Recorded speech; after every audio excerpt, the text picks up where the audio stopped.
Sa isang malayong kaharian sa India na tinatawag na Manipur,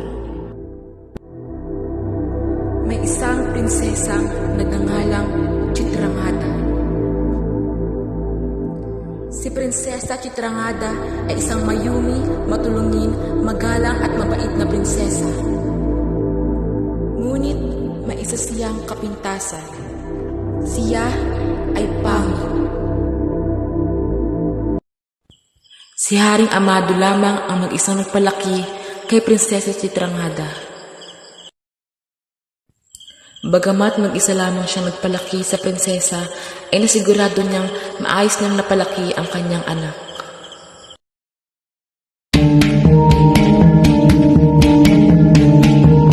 Makalipas ang ilang taon, lahat ng kaibigan ni Prinsesa Chitrangada ay nakapag-asawa na.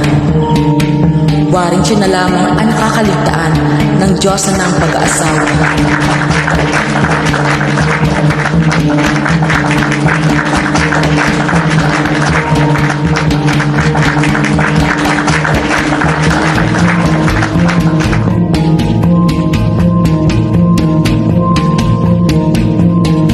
Si Prinsipe Arjona ba iyon?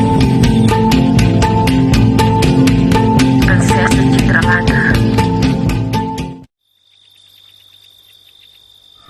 Ang gwapo talaga ni Prinsipe Arjona.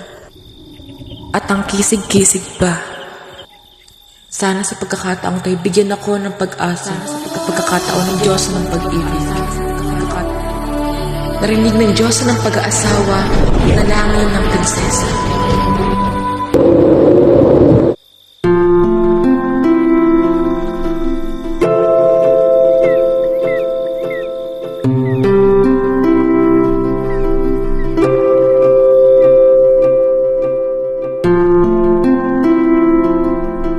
Habang tumatagal ay lalong lumayabong ang pag-ibig ng dalawa para sa isa't isa.